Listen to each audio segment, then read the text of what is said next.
ajaran palsu. Jadi di dalam gereja muncul ajaran palsu.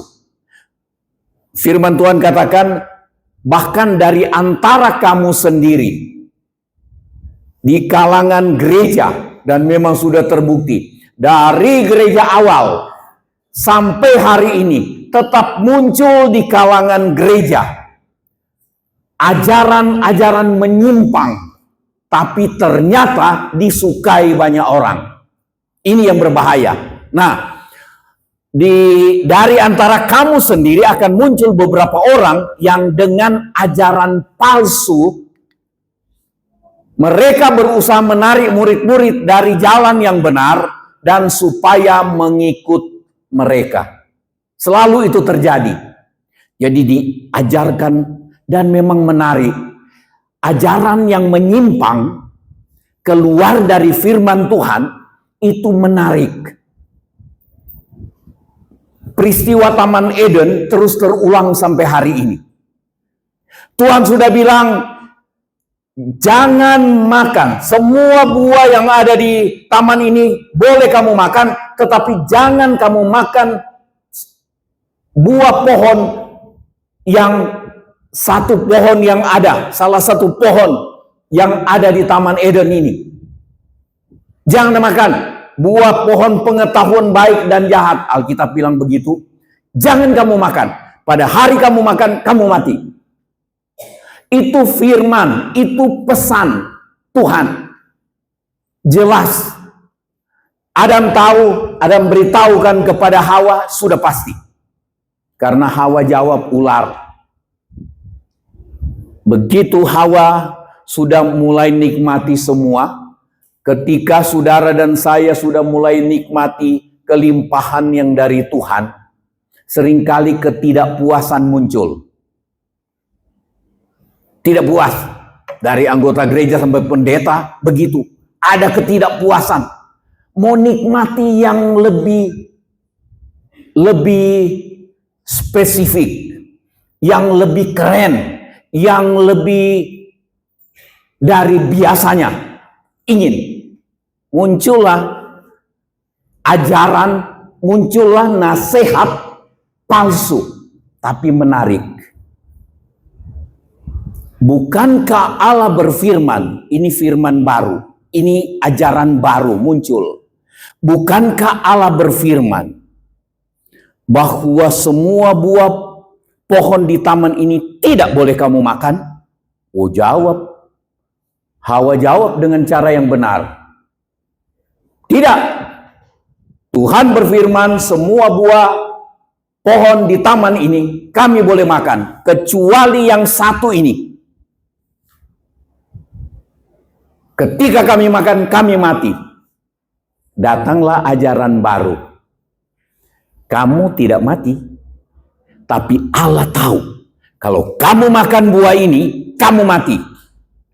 Saudara, ajaran-ajaran yang firman Tuhan bilang akan muncul dari antara kamu dan berusaha menarik murid-murid dari jalan yang benar dibawa ke jalan yang sesat, ke ajaran palsu, dibawa ke ajaran palsu.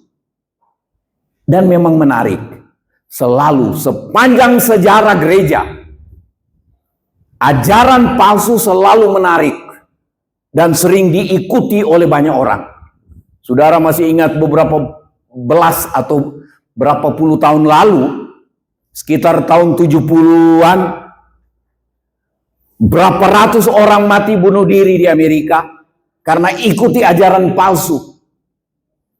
Di Indonesia sempat terjadi, ada pendeta yang bilang Tuhan sudah mau datang, kumpul semua emasnya kalian. Itu bukan cuma orang yang tidak sekolah, cuma orang yang tidak tamat SD yang ikut. Sampai yang sarjana-sarjana ikut. Percaya, heran, tapi memang menarik. Selalu ajaran palsu menarik. Ajaran palsu itu selalu nyusup di tengah-tengah jemaat. Nyusup.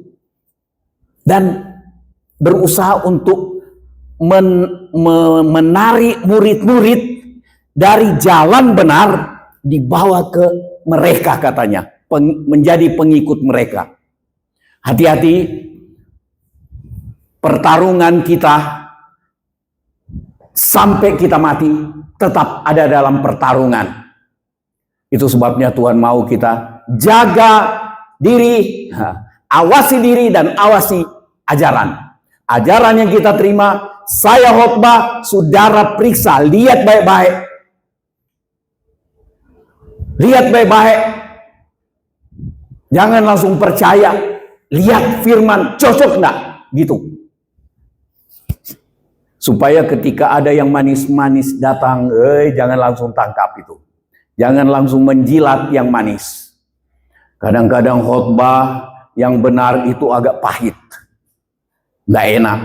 Tetapi manis datang, ular bilang, setan bilang ke Hawa, kamu ndak mati, kamu akan jadi seperti Allah. Wih, ini hebat, luar biasa.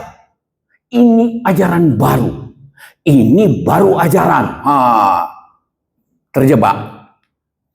1 Korintus 5 ayat yang ke-11. Tetapi yang kutuliskan kepada kamu ialah supaya kamu jangan bergaul. Ini dia. Dengan orang yang sekalipun menyebut dirinya saudara di dalam Tuhan. Tetapi dia adalah orang cabul. Sedikit-sedikit ngomong jorok. Katanya firman Tuhan, jangan bergaul. Saya sudah buktikan, sudah lihat teman-teman yang ketika ada 1, 2, 3 orang yang berani ngomong jorok, pendeta ini yang bilang-bilang ya, ngomong jorok, orang berteman dengan dia.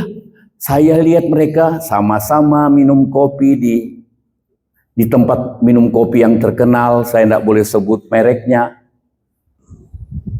Ngomong jorok, cabul. Saya lihat beberapa orang teman saya yang saya tahu dia baik. Dia berteman. Tidak terlalu lama saya lihat dia sudah ikut-ikut. Saudara tahu, waktu saya masih sampai sering di rumah, itu kami ngomong jorok, langsung mama saya taruh tangannya di dalam tempat ulek cabai itu, dia taruh air, terus dia gosok di mulut.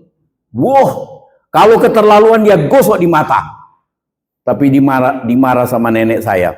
Tetapi berkali-kali saya digosok mulut karena saya ngomong yang resem, ngomong yang jorok. Karena terbawa main kelereng dengan teman-teman, begitu meleset sedikit dia keluar caci maki, makian.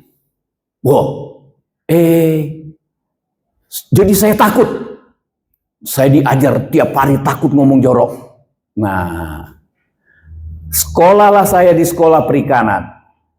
Begitu praktek laut di kapal latih itu kebanyakan orang, baik nakodanya, kaptennya itu di kamar mesinnya dan segala macam anak buah kapal di situ, itu semua ngomong jorok.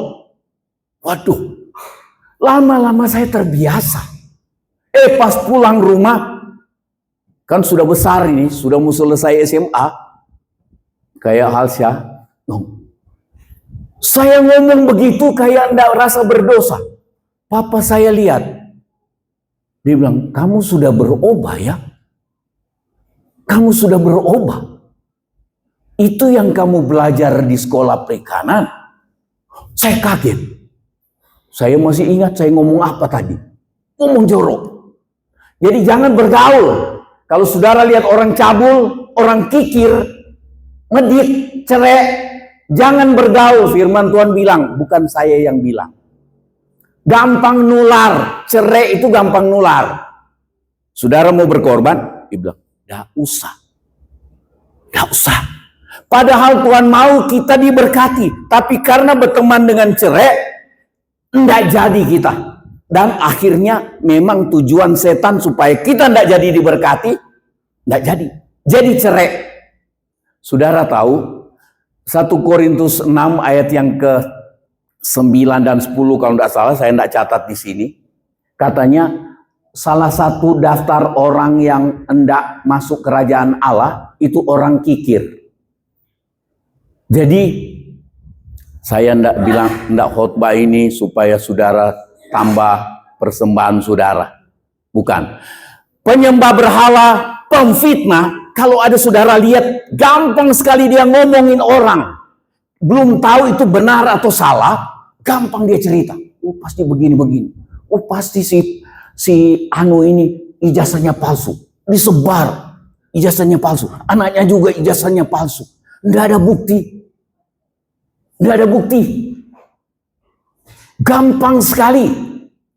Tapi saya lihat sampai hari ini kok belum ada hukuman terjadi. Hukuman dari Tuhan. Pemfitnah. Jangan jadi pemfitnah. Pemabuk, penipu. Dengan orang yang demikian janganlah kamu sekali-kali makan bersama-sama. Itu cara kita untuk mengawasi diri dan mengawasi ajaran. Yang kedua, bertekun dalam mengawasi diri dan mengawasi ajaran. Bertekun. Jadi kita mengawasi diri, mengawasi ajaran, tapi bukan 1 minggu, 1 bulan. Setelah itu loyo. Tapi Tuhan mau kita tekun, terus-menerus mengawasi diri dan mengawasi ajaran. Matius 24 ayat 11. Banyak nabi palsu akan muncul dan menyesatkan banyak orang. Kalau kita tidak bertekun mengawasi diri dan mengawasi ajaran, kita dapat terseret ke ajaran yang menyesatkan dari nabi-nabi palsu. Nabi-nabi palsu itu menurut apa yang Tuhan Yesus sampaikan, mereka banyak ditandai dengan mujizat. Mujizat macam-macam. Nabi palsu, karena supaya banyak orang yang tersesat, setan lengkapi nabi-nabi palsu ini dengan banyak tanda-tanda heran, tanda-tanda yang luar biasa, tanda mujizat. Nah, kita tidak banyak ke sana. Nabi palsu akan muncul dan menyesatkan banyak orang.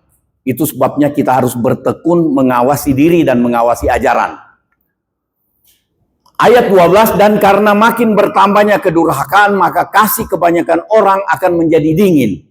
Orang yang kasihnya dingin, dia tularkan itu ke saudara dan saya, dan membuat saudara dan saya kasih kita juga jadi dingin. Kasih ke Tuhan, kasih kita kepada sesama, jadi dingin. Nah, kalau kita tidak bertekun mengawasi diri dan mengawasi ajaran, kita dapat terbawa dengan orang yang seperti ini. Itu sebabnya Tuhan Yesus pesan, Matius 24 ayat 13, baca sama-sama, 1, 2, 3. Tetapi orang yang bertahan sampai pada kesudahannya akan selamat. Orang yang bertahan. Itu sebabnya Tuhan mau kita tekun. Bertekun untuk mengawasi diri, bertekun untuk mengawasi ajaran. Itu yang membuat kita mampu bertahan dalam keselamatan. Bertahan dalam keselamatan. Bertahan sampai akhir dan selamat. Yang ketiga, menyelamatkan diri dan orang lain. Jadi kalau kita bertahan untuk mengawasi diri dan mengawasi ajaran, maka kita mampu untuk menyelamatkan diri dan orang lain. Matius 5 ayat 16. Demikianlah hendaknya terangmu bercahaya di depan orang, supaya mereka melihat perbuatanmu yang baik, cara hidup yang benar dan baik. Jadi banyak orang tertarik datang kepada Tuhan melalui anak-anak Tuhan, melalui hamba-hamba Tuhan yang orang luar lihat ini baik. Ini baik. Jadi cerita baik. Di luar, cerita baik, orang lihat kita baik dan kita hidup benar.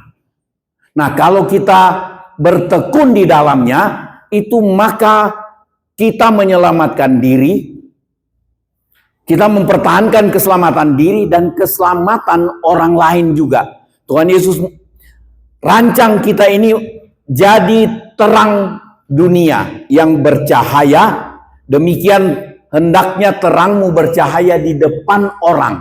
Katanya, apa artinya kita bercahaya di depan orang? Apa artinya kita jadi terang dunia?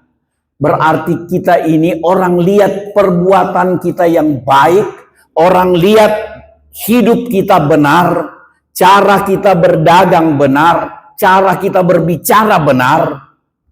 Orang tertarik. Katanya membuat mereka melihat perbuatanmu yang baik dan memuliakan Bapamu yang di sorga.